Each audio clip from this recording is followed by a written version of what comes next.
권력과 자비의 경계에서 불교는 오랜 세월 동안 이 땅의 정신적 중심에 있었다. 왕조의 시대에도 민주화의 경랑 속에서도 불교는 늘 권력과 거리를 두면서도 함께 걸어왔다. 자비의 가르침이 세속의 권력과 부딪히는 자리, 그 미묘한 경계가 언제나 한국 불교의 숙제였다. 현대에 들어서도 그 관계는 계속 이어졌다. 정치와 종교, 신앙과 권력은 서로를 의식하며 움직였고 그 한가운데에는 언제나 불교계의 지도자들이 있었다. 그들은 국민의 종교 지도자이자 동시에 사회의 여론을 형성하는 상징적 인물이었다. 대한불교주 개종은 우리나라 최대의 종단으로 약 3천여 개 사찰과 1만 명 이상의 승려가 속해 있다. 이 거대한 조직의 총무원장은 불교계의 최고 행정 책임자이자 사회적으로도 큰 영향력을 가진 자리다. 자승 스님은 이 직책을 두 차례 역임하며 정치와 종교의 접점에서 중요한 역할을 맡았다.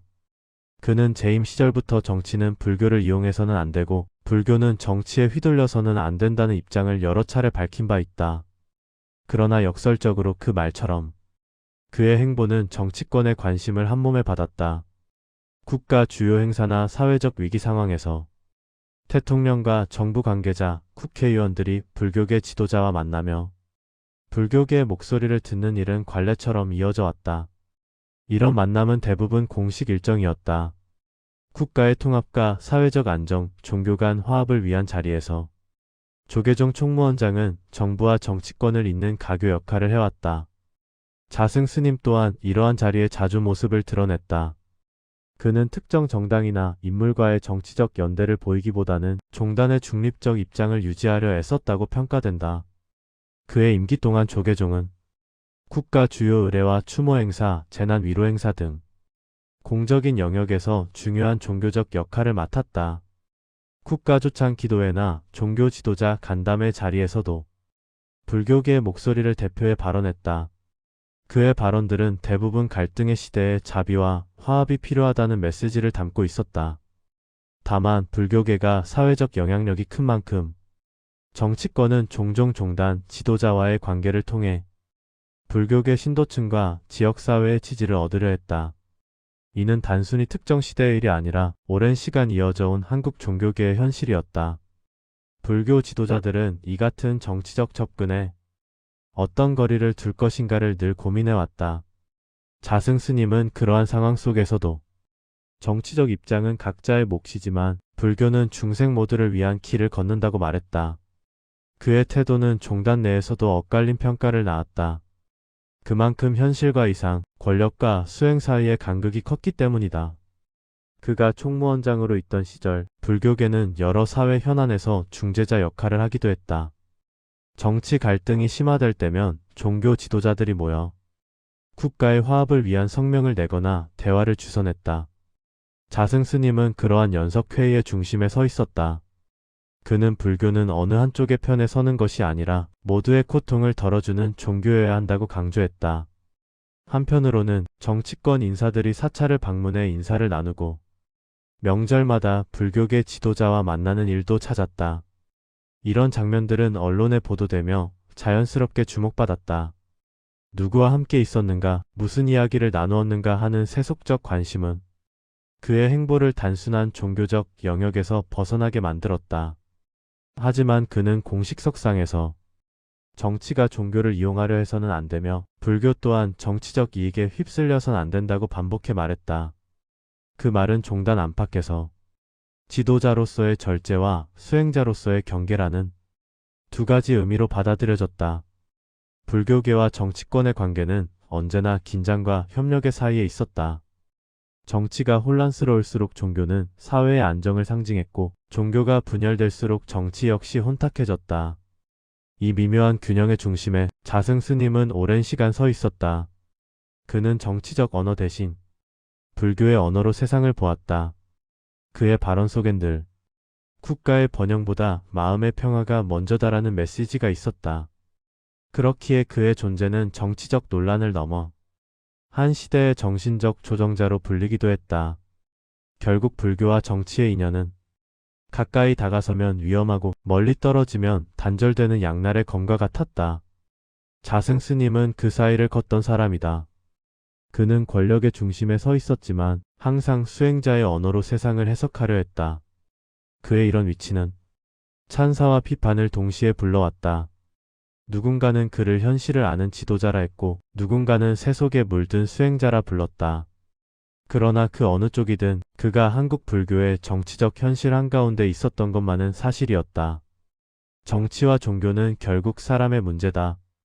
그 속에서 자승 스님은 자비와 권력의 경계를 넘나들며 세속과 수행, 현실과 이상 사이의 길을 걸었다. 그리고 그의 발자취는 오늘날 불교계가 사회와 마주서는 방식에 깊은 질문을 남겼다. 그의 삶은 그 자체로 하나의 대화였다. 세상과 부처님 사이에서 권력과 자비의 언어를 오가며 한 시대의 불교가 세상과 만나는 방식을 보여준 이야기. 그것이 바로 우리가 지금 다시 돌아보는 한 수행자의 생애가 가진 의미일 것이다. 바람이 멈춘 자리. 2023년 11월의 끝자락 경기도 안성 칠장사. 짙은 안개와 함께 바람이 불어오던 새벽, 절 안의 작은 요사체에서 불길이 피어올랐다. 그곳에는 한 시대를 이끌었던 스님이 머물고 있었다. 대한불교조 개종 제33대, 제34대 총무원장 자승 스님이었다. 그는 오랜 세월 한국 불교의 한 축을 지탱한 지도자였다. 그러나 그날 그의 이름은 조용히 세상을 떠났다. 불길이 사그라든 뒤 남은 것은 한 사람의 생애와 그가 세상에 남긴 질문들이었다. 지도자의 자비란 무엇인가? 권력 속에서 수행은 가능할까? 진정한 회양이란 어떤 것인가? 그 물음은 지금도 우리 마음 깊은 곳에서 메아리처럼 울린다. 젊은 수행자의 첫 발걸음. 1954년 4월 23일 강원도 춘천. 송명 이경식. 자승 스님은 어린 시절부터 말수가 적고 사색을 즐겼다. 산을 오르며 바람소리에 귀 기울이던 그에게 절집의 향냄새는 익숙한 평화였다. 20살 무렵 그는 출가의 길을 택했다. 세속의 욕심보다 마음의 진리를 쫓고자 했다. 처음 머문 곳은 양주 회암사. 그곳에서 경전을 배우며 수행자의 삶을 시작했다. 그의 스승들은 자승 스님을 조용하지만 깊이 있는 제자였다고 회상했다. 새벽마다 향을 피우고 밤이 깊어도 경전을 덮지 않았다. 그때부터 이미 그는 내면의 평화와 외적 질서의 균형을 향해 걸어가고 있었다. 조계종의 길 위에서 19만 7080년대 한국 불교는 큰 변화를 맞이했다. 산중의 수행보다 사회 참여와 제도 개혁이 강조되던 시기였다. 자승 스님은 행정과 포교 두 길 모두에서 두각을 나타냈다. 조계종 중앙종회의원, 재무부장, 총무부장. 그는 수행자이면서 행정가로서의 면모를 갖추어 갔다. 그의 철학은 분명했다. 깨달음은 개인의 평화로 머물면 안 된다. 그것은 사회를 바꾸는 자비로 이어져야 한다. 그의 이 믿음은 훗날 종단 개혁의 밑바탕이 되었다. 총무원장 권력의 무게. 2009년 그는 제33대 대한불교조 개종 총무원장에 올랐다. 그때 종단은 내용과 혼란으로 어려운 시기였다. 그는 화합과 정화를 내세우며 불교의 신뢰 회복을 목표로 삼았다. 승가 교육의 개편, 청소년 포교 확대, 템플스테이 체계와 사회봉사 확장. 그의 행정력은 종단을 움직였다. 재난 현장마다 그는 직접 달려갔다. 노숙인 무료 급식, 장학사업, 의료봉사. 그는 자비의 실천을 불교의 중심에 놓았다.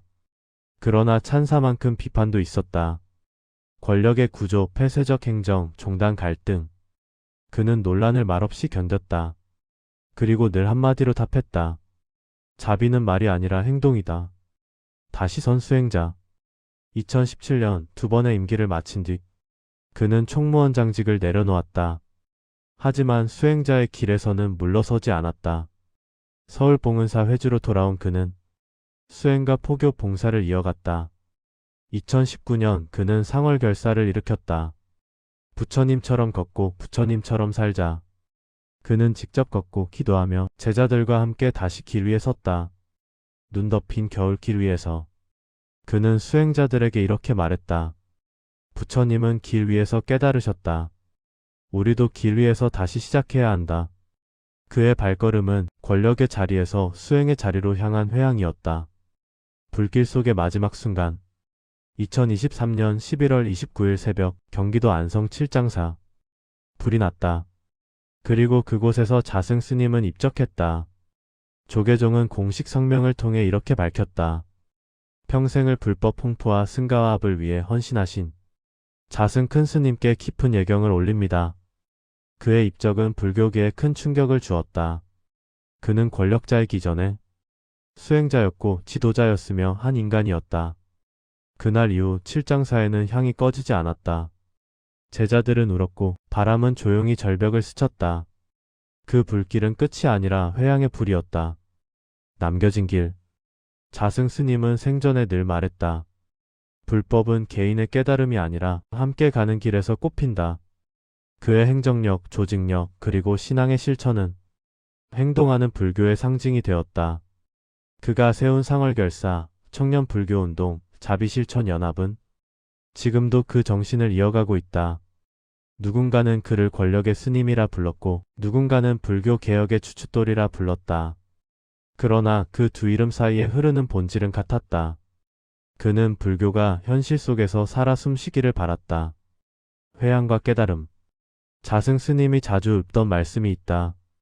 모든 것은 무상하고 모든 만남은 인연이며 모든 이별은 회양이다.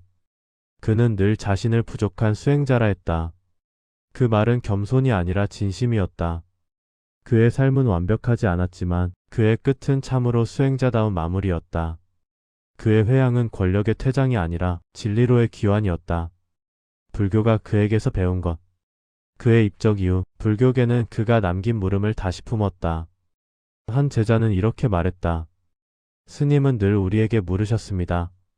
너희는 진심으로 중생을 사랑하느냐? 그 질문이 남았습니다. 그의 삶은 논란보다 길었고 그의 질문은 지금도 계속된다. 지도자는 떠났지만 그가 던진 자비의 물음은 여전히 수행의 길을 밝히고 있다. 무상의 법, 자비의 길. 부처님은 말씀하셨다. 모든 것은 생겨나고 머물다가 사라진다. 그러나 진리는 언제나 그 자리에 있다. 자승 스님의 생애도 그랬다. 그는 세상 속에서 수행했고 세상 속에서 논란을 겪었으며 결국 세상 속에서 회양했다. 그는 인간이었고 수행자였고 지도자였다. 그 세 얼굴은 충돌했지만 결국 하나의 길로 이어졌다. 진정한 깨달음은 완벽함이 아니라 끊임없는 정진 속에 있다. 그가 남긴 발자국은 지금도 바람 속에서 들린다. 마치 부처님께 올리는 작은 연불처럼 맺은 말 자비는 남는다. 자승 스님이 떠난 자리, 그 자리에 남은 것은 침묵이었다. 그러나 그 침묵은 공허가 아니라 자비의 공간이었다. 그의 생은 질문으로 끝났고 그 질문은 이제 우리에게 남았다. 당신은 지금 무엇을 믿고 있는가? 당신은 오늘 누구를 위해 기도하는가? 그 물음이 바로 그가 남긴 불법의 씨앗일 것이다. 자승 스님의 말씀과 해석.